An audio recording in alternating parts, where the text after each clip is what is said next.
So, in regard to using social media for your business, clearly everyone in business these days knows they need to be on social media. I would say all of us are to some degree, even if it's just the degree of having a page and telling everyone I should use my page more. But even for those who are actively using their social media, most of us know that we could do it better if we spent more time on it, or maybe if we know a few more tips and tricks. What would be a Yeah. few of the main categories for improvement that you see? Well, when I was a kid, and tell me if you heard this when you were a kid, Lauren. When I was a kid, I heard you only have one chance to make a good first Impression. impression. That's exactly right. And what I find is that no matter how advanced technology becomes and how accelerated and how fast the world goes, there are certain things that never change, like we only have one chance to make a good first impression. So 20, 30 years ago, we would primarily make first impressions face to face, Mm-hmm. or maybe by the phone, or maybe by sending something in the mail. But nowadays, it's pretty naive to think that someone who's about to do business with you or refer business to you or hire you or whatever, it's naive to think that they're not going to type your name into Google. It's pretty naive to think they're not going to type your name into LinkedIn or Facebook. Mm-hmm. That doesn't mean they're stalking you. Stalking is when, if I were stalking you, Lauren, I'd be trying to find out something about you that you don't want me to know. That Mm-hmm. would be stalking. But if I'm looking at the information that you're posting on LinkedIn and Facebook and Twitter, by definition, I'm actually paying you a compliment because I'm taking the time to read what you took the time to write. Mm-hmm. So one tip that I would make, and I only teach simple things, one tip that I would make is that people need to make sure that they're really making the right first impression. I've probably looked at more LinkedIn profiles than anybody walking the earth because I got on LinkedIn 60 days after it launched back in 2003. I didn't plan it that way. You know, life is kind of funny, but I can assure you, most people, only about 95% of the people on LinkedIn, they have LinkedIn profiles that they don't look horrible, but they're really not delivering the impact and the value that the person brings to the table. So you could be the best person in Colorado Springs in real estate, but if you showed up at a meeting or a first appointment with a ripped up Metallica t-shirt and a coffee stain and bedhead, even though you're really a black belt in real estate, now you're making it harder for the other person to overcome that first impression. Of course. So my first tip would be, it would make sense to kind of do a quick review of how am I presenting myself on my website, on LinkedIn, on Facebook, or whatever platforms I'm on, and am I really presenting myself effectively? Mm-hmm. And if people want help with that, I can give tips all day long on that. But it doesn't need to be any more complicated than that. It's really important that we make a very, very good first impression. And if you want me to give other tips, I can give tips all day long. Sure. Yeah. What are a couple of nuts and bolts tips to make those first impressions a little better on there? Well, again, it's very simple. The more people understand that they're in the conversation and relationship business, not the sales and marketing business, even though they're in sales or marketing. But at the end of the day, we do business with people, with human beings. Mm-hmm. And I think a lot of people forget that. They forget it in their languaging.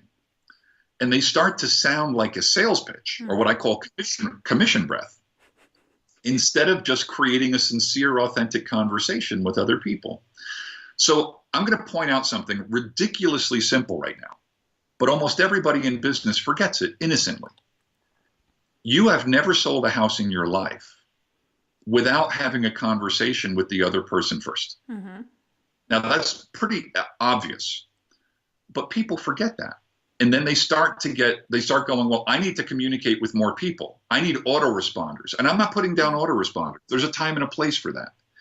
But a lot of people in business innocently start losing that personal connection and that high touch. And the other person on the other end of the communication, they can feel it. Mm-hmm. They can really feel it. So people do business with and refer business to people who they know, like, and trust. So again, back to the reminder thing. What I'm constantly reminding people of is, how are you really coming across with the people you want to do business with? Do they feel a sincere interest from you in them? Or do they feel like you're just churning numbers? And a lot of people innocently just start getting into very automatic, cold, non-personal communication. And then they wonder why their sales suffer. They wonder why they're not getting as many referrals as they could, if any referrals. Mm-hmm. My business has always been 99% by invitation and referral only. I do zero advertising. I do zero marketing. I don't say that to be cocky. I say it because it's validation of everything I'm teaching. So when people cross my path, whether it's online or offline, I actually slow down a little bit to sincerely and authentically connect with them. The type A people, and usually the salespeople, which are ADHD off the charts, including myself, when I say things like slow down, their mind like locks up. They're like, I don't want to slow down. I want to go faster. And then and there's a lot of paradox in sales and in business. I actually tell people, if you actually slow down a little bit and really connect with people, you will actually go where you want to go so much faster than if you're just running Mach 5 with your hairline on fire. So there's a lot of paradox. So it's really about slowing down and connecting with people. I'll say one more thing and then I'll shut up. Actually, the bar is getting set lower and lower and lower, which actually makes it easier.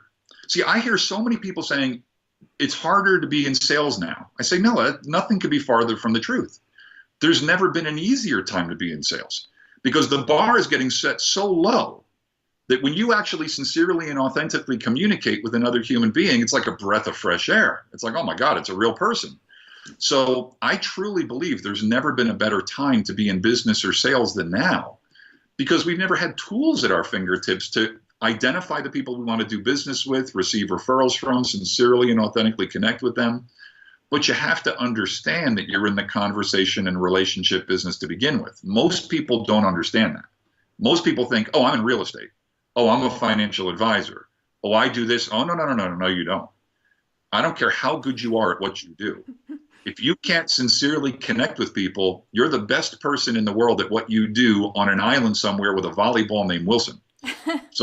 So it's all about connecting with people. Does that help, Lauren? Yeah, I like that you brought that up. I've come to understand that to effectively connect with people for your business, there's a three-tiered situation of media, marketing, or media, market, and message. So your market being who you want to talk to, your message being what you're going to say, and the media being how you're getting your message to them. And what you just said kind of points to the fallacy that a lot of people are confusing it all with media. So, oh, there's so much media now. There's so much social media. There's so much websites. I'll just put my stuff there and they're done. Put whatever stuff, and whoever happens to stumble upon it maybe could potentially work with them. So when you're saying it might seem hard to connect with an audience right now, if you don't understand what makes for a good message, then that can be true. It can look like, oh, there's infinite opportunities. Therefore, because there's opportunities, I'll get business. But it doesn't work that way. You have to actually identify opportunities that make sense. And like you said, genuinely connect to people. Like the connection matters and the people matter. There's more than just the media.